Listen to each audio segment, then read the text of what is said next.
Bueno, vamos a reaccionar a una de las mejores entrevistas de Moschati, yo creo, en su vida, cuando hizo pico a Boric cuando era candidato presidencial. Descarto de plano ser un candidato del Frente Amplio, independiente de los requisitos formales. Creo que no tengo la experiencia suficiente y me falta aprender mucho. Creo que es bueno partir reconociendo las limitaciones propias. A mí me falta mucho por aprender. 3 veces en una entrevista repitió que no iba a ser candidato porque no tenía experiencia suficiente, casi bíblico, 3 veces.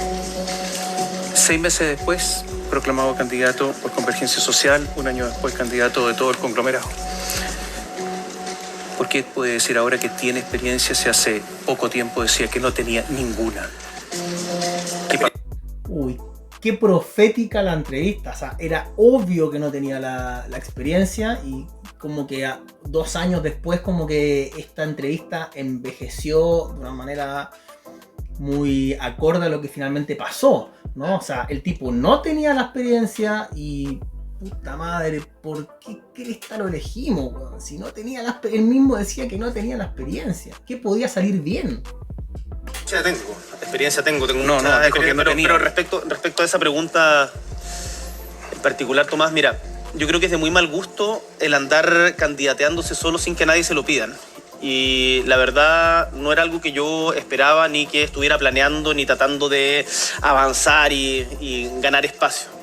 Se dio una serie de circunstancias en nuestro conglomerado en donde había que tomar una decisión que era difícil. Recuerdo que antes de la elección de primarias a muchos al Frente Amplio nos daban por muertos. Y en los momentos difíciles es donde yo creo que hay que poner el liderazgo en juego. Y por lo tanto me puse a disposición de, ante la solicitud de mi partido Convergencia Social, de llevar adelante ese proceso. Y por último, respecto a las experiencias.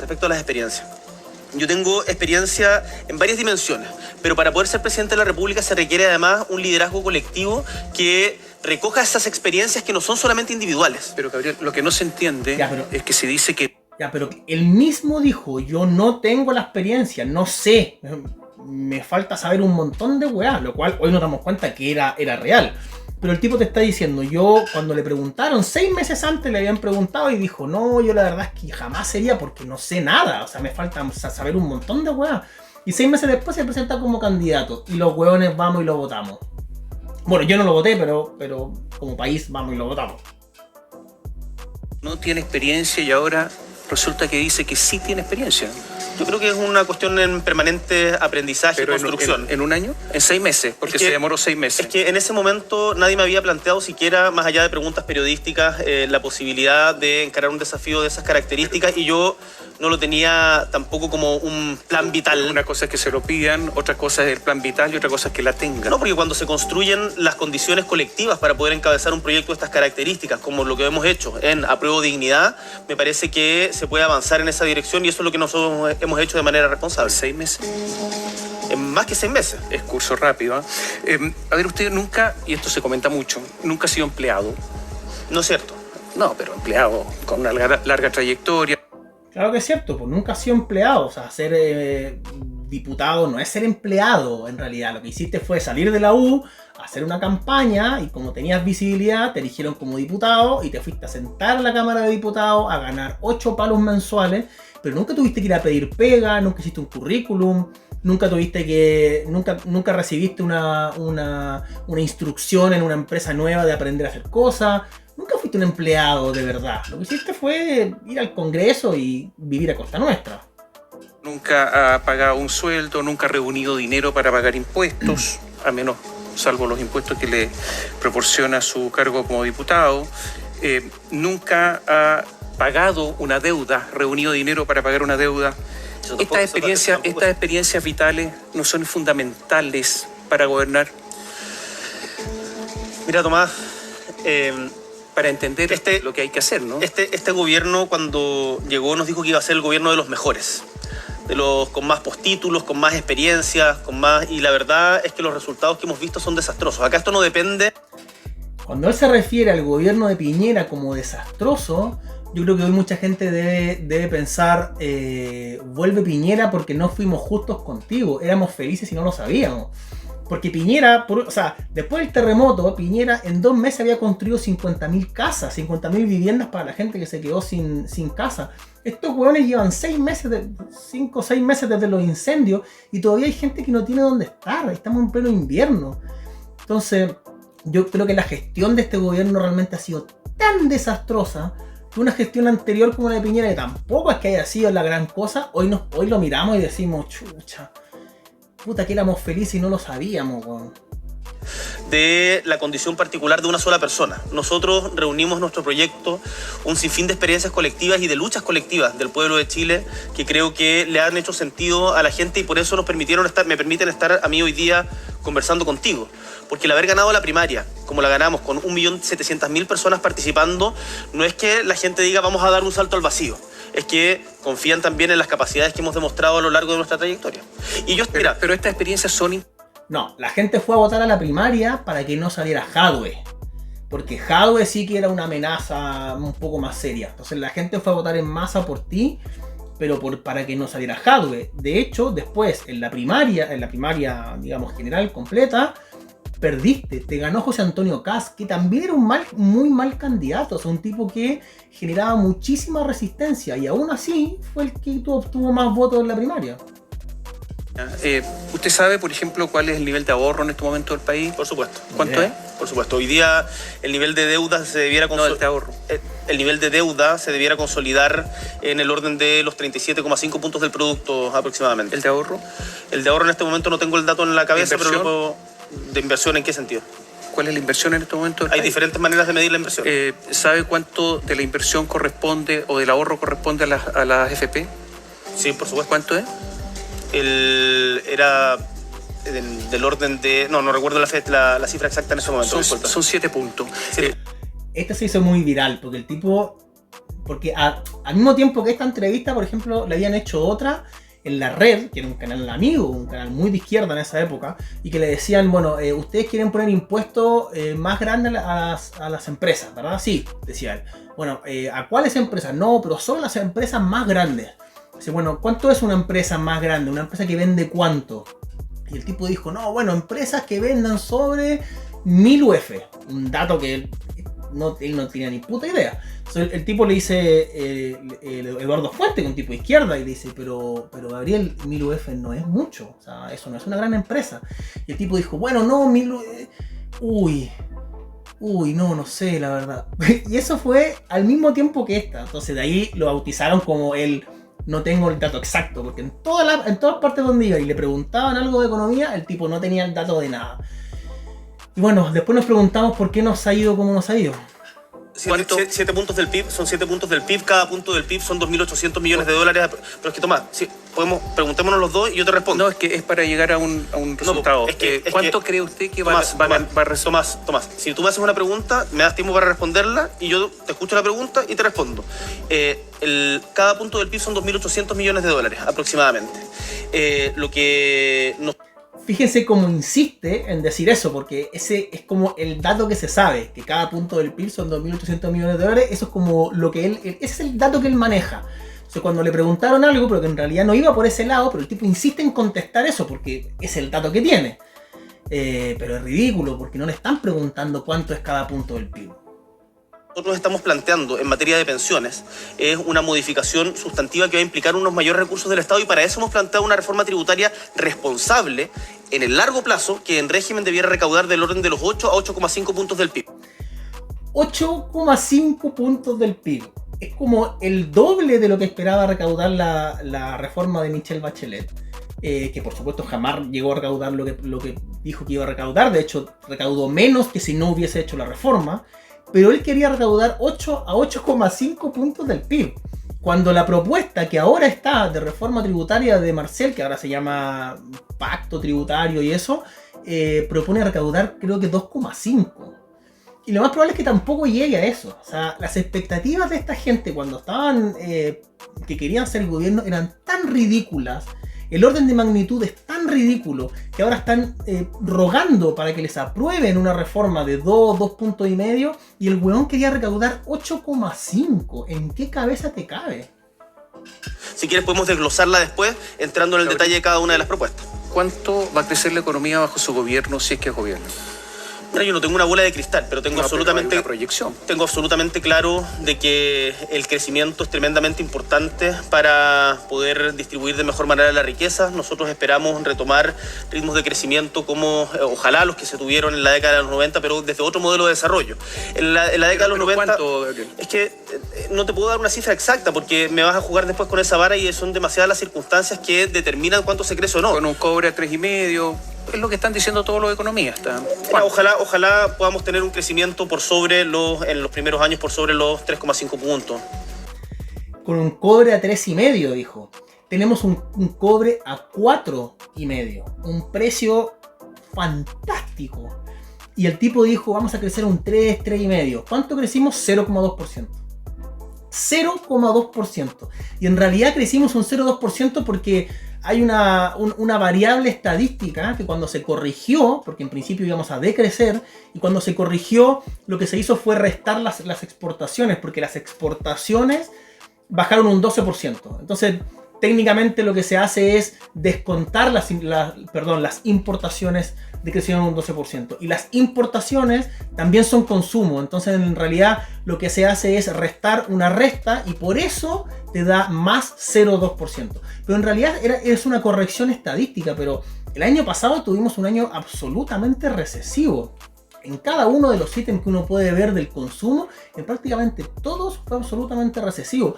Es el peor crecimiento en la historia desde el retorno a la democracia. Ningún gobierno ha tenido un crecimiento tan bajo como este.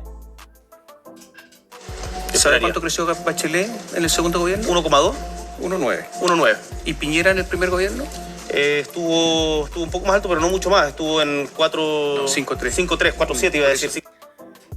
Y él dice, Piñera no creció mucho más que Bachelet. Bachelet creció 1,9 y Piñera creció 5,3. Y él cree que no es mucho más. O sea, el orden de magnitud en esa cabecita como que no se entiende. Porque no es un punto más, es el doble. No es así. Esto es exponencial. Es muchas veces más. Entonces, para él, de 1,9 a 5,3 no hay mucha diferencia. Entonces, claro, ¿qué podemos esperar de crecer un 0,2%? Para él tampoco debe ser mucha diferencia. No.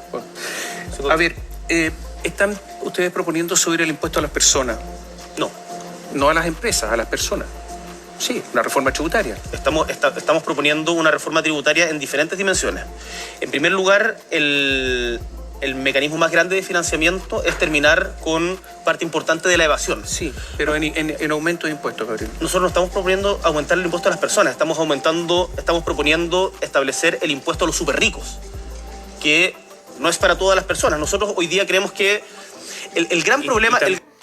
El impuesto a los súper ricos es un impuesto que ya se intentó hacer en Europa y ha fracasado en todas partes y en prácticamente todos los países lo han tirado para atrás. Porque lo único que genera, cuando tú le dices a una persona muy rica que le vas a quitar más de lo que él ha sido capaz de producir, es que esa persona se vaya. O sea, hoy en día tú apretas un botón y sacas tu dinero del país o te vas a ir a otro lado.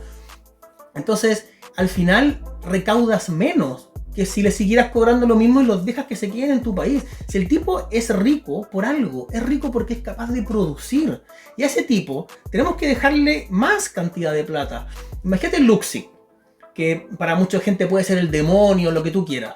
Luksic es un tipo que hace muchos años podría estar en una playa tomando daiquiri de guata al sol. Y el tipo, ¿qué está haciendo? Haciendo más empresas todo el tiempo. Porque está en su ADN. Y hay gente que puede cuestionar el modo como el tipo hace negocios o empresas, lo que quiera. Eso creo que es otra discusión. Pero el tipo, si bien podría estar de guata al sol en una isla caribeña, está todo el tiempo generando más inversiones. Eso genera riqueza, eso genera empleo, eso genera mejora en la calidad de vida de las personas. Ellos lo que quieren es quitarle más plata a gente como Luksic, que ya paga un montón de impuestos, pero brutales. Quiere quitarle más plata porque ellos, con esa plata, los políticos, ellos sí pueden generar más riqueza en el país. O sea, ellos podrían hacer lo que en teoría el mercado no hace por sí mismo. Lo que sí hace Luksic. Luksic todo el tiempo está generando más empresas, más negocios, más empleo, más riqueza para todos. Y ellos quieren quitarle al que sí es capaz de producir, para ellos, que no son capaces de producir un carajo, hacer riqueza y producir de alguna forma que nunca ha funcionado. Primero, no existe algo como el impuesto a los súper ricos. Es falso. Cuando tú... A ver, el que es rico porque es capaz de producir bienes o servicios que los demás demandamos.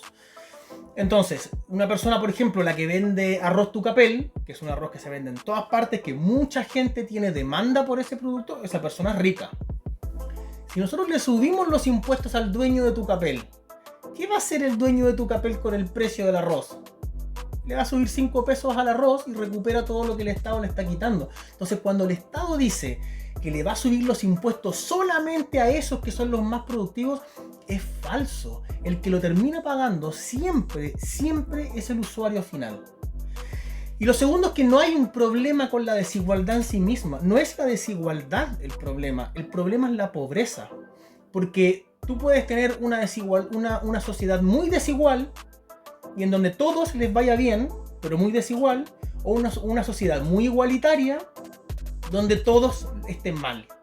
Entonces, ¿cuál sociedad es mejor? ¿La sociedad que tiene desigualdad, pero que todo el mundo está progresando, como todos los países del mundo? ¿O el país como Venezuela, donde la gente es mucho más igual, pero están todos mal? Entonces, no es el enfoque está mal puesto. Lo que hay que combatir es la pobreza, no la riqueza. Y quitarle a los que producen para, de alguna forma, a través de los políticos, redistribuir, no ha funcionado en ninguna parte. Hay algo muy importante. Ustedes han abogado porque la economía cambie y sea una economía productiva, que la gente gane y que haya agregación de valor. Su padre vendió por trato directo un terreno al fisco para viviendas sociales en Punta Arenas. Y ese terreno era también de propiedad de un militante de la democracia La cara que pone como concha tu madre, el agua que me va a preguntar. cristiana, Juan Morano. Cuando Morano era alcalde de Punta Arenas, cambió el uso de suelo de agrícola residencial y en una negociación directa se le vendió al serbio este predio. Pasó de costaba 5 millones de pesos. Negociación directa, lo mismo de las fundaciones, sin licitación, no, directo. Aproximadamente el avalúo fiscal y se vendió en 1.340 millones de pesos. Posteriormente, en algún momento la Contraloría objetó esto y después lo aceptó, se dio vuelta a la Contraloría. No estoy diciendo que esto sea ilegal, estoy diciendo si es que este es justamente el método que no le gusta para ganar dinero. A mí no me gusta. Este método. No, a mí no me gusta. Lo que hizo su familia no le gustó. El obtener recursos a partir de la valorización del uso del suelo en la medida en que crece la ciudad y después vender mucho más caro de lo que se compró no es una forma que a mí me guste y yo creo que de hecho Boric hizo lobby para eso, viajó a la región de Magallanes cuando se estaba haciendo el chanchullo y presionó para que le dieran para que se efectuara, digamos, esa compra a través del Estado para su familia. Un terreno que costaba 5 millones lo vendieron a todos nosotros, auspiciado con los impuestos de todos nosotros, en 1.350 millones de pesos. Este es el 1% más rico. Tú eres del 1% más rico. Y el problema es que por lo menos el 1% más rico, si pensamos en Luxig, en Mate, en Polman, son gente que han generado valor, que han generado riqueza, que han generado empleo, que han pagado impuestos. En cambio, tú no has generado nada, bo. Lo único que haces es vivir a costa nuestra. Y además, enriquecerte tú y tu familia a costa nuestra. Y nos vienen a vender el cuento de que ellos le van a cobrar a los súper ricos. Ustedes son los súper ricos. ¡Qué cara de raja! una de las propuestas que nosotros hemos hecho dentro de nuestro programa es la creación de un banco de suelo de uso público justamente para la construcción de viviendas sociales. O sea, lo que hizo su padre no le gustó. No lo hubiese hecho yo. Vamos a hacer un pequeño alto. Por favor. Yo quiero saber si usted va a estar con la acusación constitucional contra Sebastián Piñera. ¿Se va a votar a favor o en contra? Volvemos en un instante. A ver, Gabriel, Piñera, acusación constitucional, ¿a favor o en contra? ¿O todavía hay antecedentes que estudiar? Las acusaciones yo estoy a favor de presentar la acusación constitucional. Y de acusarlo, porque ya se sabe todo, o sea, prácticamente. Mira, las acusaciones constitucionales hay que tomarlas con la seriedad y la gravedad que responden. Acusar constitucionalmente un presidente de la República no es algo baladí. Y por lo tanto, lo que yo he pedido y lo que vamos a hacer es reunir todos los antecedentes, y hay ciertas cuestiones que todavía queda dilucidar. Por ejemplo, lo conversábamos antes, si es que hubo o no elusión de impuestos mediante el mecanismo de los paraísos fiscales. Pero si no hubo elusión, ¿acusación constitucional? No, la acusación constitucional va. La acusación constitucional se está haciendo porque hay una responsabilidad. Mira. Lo acusaron 2 veces, trataron de votar a un gobierno democráticamente electo, te puede gustar más o menos Piñera, pero era un gobierno democrático, y lo intentaron votar desde la calle y con 2 acusaciones constitucionales. Chúpate esa. El presidente Sebastián Piñera hoy día es portada de los principales diarios del mundo por un escándalo de proporciones, por hacer negocios en Islas Vírgenes, que son espacios para eludir impuestos. Y además con una cláusula en donde se establecían condiciones para el pago. Esto ya lo sabe toda la ciudadanía, pero donde se establecían condiciones para el tercer pago, Gabriel, que dependían del gobierno. ¿Votaría a favor? Tengo que estudiar en detalle la acusación. Con los antecedentes que hay hoy día, ¿votaría a favor? No tengo problemas en votar a favor de una acusación constitucional contra el presidente de la República, porque creo que ha hecho cosas muy graves. O sea, votaría a favor. ¿Se arrepiente no haber ido a la comisión investigadora en su tiempo? No fue ni siquiera una sesión. La comisión investigadora de Dominga, las comisiones investigadoras son comisiones extraordinarias, y se daba el hecho de que justo eran los días lunes en donde a mí me tocaba estar en Magallanes. Ahora nosotros estudiamos... Justo, todos los lunes justo le tocaba estar parrillando en Magallanes, po. A todo esto Piñera fue absuelto de todo esto que está diciendo, o sea, lo acusaron constitucionalmente por el tema de la supuesta violación a los derechos humanos. Ahora, nosotros estudiamos en detalle el informe, me junté con la comunidad de Punta de Choros, con el movimiento que ha defendido hoy día en La Higuera, estuve en La Higuera, nos juntamos en ese momento también con las diferentes organizaciones que estaban levantando aquello, y en función de eso me formé la convicción para votar favorablemente el informe. Pero no fue a la comisión. A esa comisión no. Gabriel, siendo presidente, ¿usted va a perseguir a Sebastián Piñera por los atentados a los derechos humanos? Nosotros lo que hemos dicho es que vamos a poner todos los antecedentes y todo el esfuerzo del Estado, cumpliendo, por cierto, con los procedimientos legales, para que se persigan las responsabilidades por las graves violaciones a los derechos humanos. ¿Usted cree que él es responsable de eso? Yo creo que él tiene responsabilidad como presidente de la República. ¿Responsabilidad política o penal? Eso lo tendrán que definir los tribunales. Si no, ¿cómo? Ya, pero usted cree, si lo definen los tribunales y usted va a insistir, es que cree que tiene responsabilidad penal. Nosotros vamos a poner todos los antecedentes ante los tribunales internacionales por las graves violaciones a los derechos humanos. ¿Usted cree que tiene responsabilidad penal? Eso lo definen los tribunales. ¿Pero usted qué cree? Yo creo que tiene responsabilidad política y eventualmente responsabilidad penal. O sea, podría ir a la cárcel. Eventualmente. ¿Usted cree que debería ir a la cárcel? Por su responsabilidad, si es que se determina que tuvo responsabilidad penal por las graves violaciones a los derechos humanos en Chile, como cualquier ciudadano que comete ese tipo de delitos, por supuesto, o sea, que tiene que ir a la cárcel. ¿Usted va a intentar con sus acciones legales de que vaya a la cárcel? Tomás. Eso es lo que está diciendo. Recordemos que no solo él decía, señor Piñera, lo vamos a perseguir por los tribunales internacionales, no sé qué. No solo no lo persiguió, ni mucho menos, sino que cuando ya le empezó a quedar la zorra en el gobierno, que fue rápido, o sea, este buen llegó al gobierno y al tiro empezó a quedar la zorra, lo empezó a llamar para que le aconsejara, para que lo ayudara, lo invitó a viajes institucionales a otros países, o sea, oye, te voy a perseguir por todos lados, por favor, sálvame el culo porque no sé qué estoy haciendo. No, Tomás, yo voy a cumplir todos los procedimientos y la legalidad que corresponde, y voy a defender las instituciones. Y para defender las instituciones también hay que elevar el estándar con el cual se evalúa a los presidentes de la República. Y yo creo que el presidente Piñera, además de mi evaluación política, que es muy mala, de su presidencia, creo que... Oye, weón, cara raja, weón. Es que ver esto a la distancia, claro, en ese momento él debe haber pensado, weón, yo voy a hacer un gobierno brillante, voy a hacer un gobierno bacán. Y verlo ahora a la distancia, a este saco wea, criticar al gobierno anterior, que puta, a mí, yo no soy fan de Piñera, pero, o sea, objetivamente, yo creo que es muy difícil sostener que este gobierno haya sido mejor que el anterior. Y escucharlo decir a este weón, no, yo tengo una muy mala opinión del gobierno anterior, es como, oh, la wea mala, weón, qué mal envejeció esta entrevista. Que responder ante los tribunales que sea necesario por su responsabilidad en graves violaciones a los derechos humanos. Le hago preguntas rápidas porque se nos va el tiempo. ¿Va a tocar las pensiones de las Fuerzas Armadas? Nos parece que en Chile tiene que haber un único sistema de pensiones. O sea, va a eliminar ese sistema. A nosotros nos gustaría igualar para arriba. Va a refundar... Igualar para arriba. Esto yo ya lo comentaba en otro video. El sistema de las Fuerzas Armadas es desde los 20 años en adelante. Si tú cotizas menos de 20 años, tienes 0 pensión. Y en Chile el promedio de cotización son 15 años. Es absolutamente inviable igual hacia arriba irnos todo al sistema de las Fuerzas Armadas. O es un ignorante o... Yo creo que es un ignorante, no tiene idea cómo funciona el sistema y por eso en realidad lo... Bueno, ya queda poco para el fin de este gobierno, vamos a rezar para que los chilenos elijamos mejor la próxima vez. Espero que te haya gustado mucho este video, por favor dale like, compartir y suscribirse al canal.